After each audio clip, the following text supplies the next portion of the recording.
Welcome to how to create your own villains, as told in Minecraft. So I've been in the storytelling business for 8-ish years, and villains are my speciality. I've studied what makes a villain, and it's probably different than you think. It's not how many laws they break, or even how many innocents they've unalived. Think about it. There are many villains that people adore even though they've done things that are unacceptable. So why is that? It's why and how the villains do the horrible things. To understand this first, we need to learn the 4 different allegiances. First, there's a villain, a person who does the wrong thing for the wrong reasons. An anti-hero, a person who does the wrong thing for the right reasons. Then we have the anti-villain, a person who does the right thing for the wrong reasons. Stay with me, okay? I'll explain this more in a second. Finally, the hero, who does the right thing for the right reasons. Since we're talking about villains, we can just ignore this last one. Bye!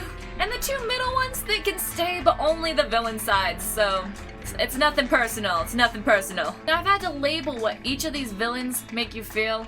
I'd say this one is fear, this one is pity, and this one is hate. Let's go ahead and put some signs down so you remember which is which. There we go. Now, when a villain is truly evil, it has to give the characters no choice but theirs.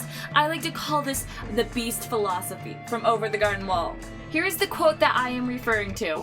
There is only me. There is only my way. There is only the forest, and there is only surrender. As humans, one of the most terrifying things is the idea that we have no choice on what happens to us, what happens to others, things that are out of our control, etc. When a character tries to take the choices we have, they become terrifying. To truly know if someone's a villain, you will find somewhere where they say or do something that is very similar to the Beast's quote. Think Bill Cipher from Gravity Falls. Everyone has a weakness, tough guy. I'll make you talk. It's only a matter of time. Thanos from Marvel. Dread it, run from it, destiny arrives all the same. And now it's here. Or should I say, I am. Mother Gotham from Tangled. Enough of the lights, Rapunzel! You are not leaving this tower! Ever! And there are much more terrifying villains that I can think of, but I'm trying to keep this family friendly and very quick. Whether they're just taking their choice of freedom, who to love, or flat out, whether they get to live or die. A true villain is someone who's so terrifying that you breathe a sigh of relief when they finally are vanquished. Now we have the anti-villain. These are the most hated villains probably to ever exist. A lot of authors will even avoid putting these kind of villains in their stories because people might stop watching. Yeah, it's bad. These guys are manipulative and can get away with literally murder.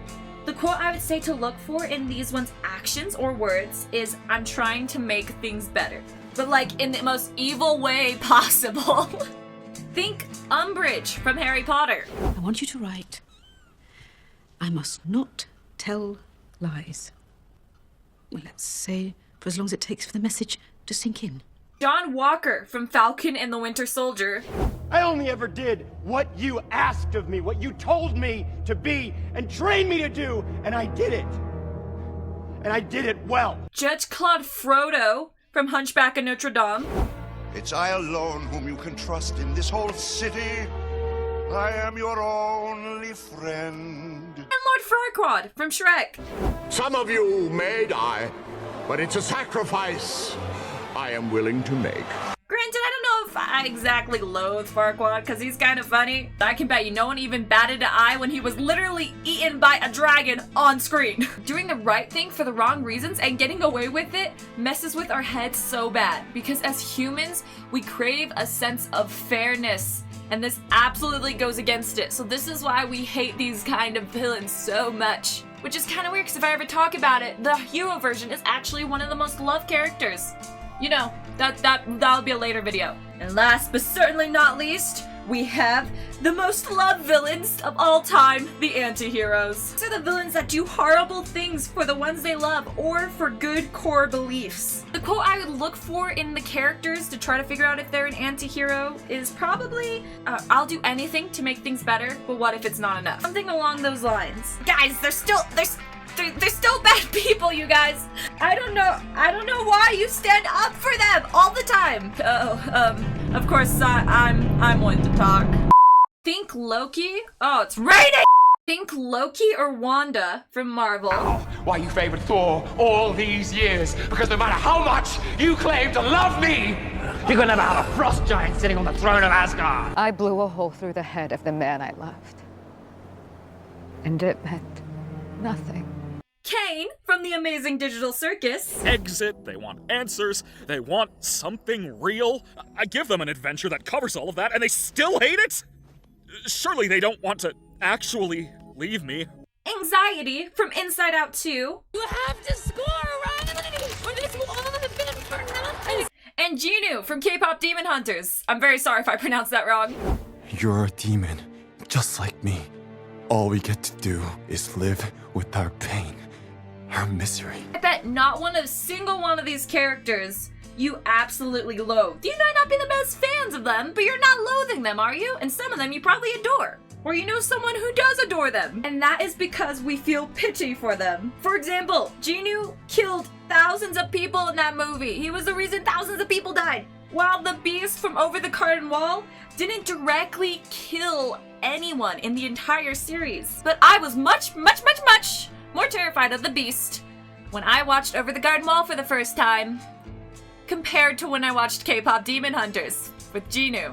And this is because of the pity factor, you guys! And when we see a sad backstory and suddenly they're just a misunderstood sad little bean and they just need love, dang it! That's the anti-hero side. I wish the sun would stop setting. I know I'm taking long to make this video, okay? Should probably turn off day and night cycle, but I'm too lazy.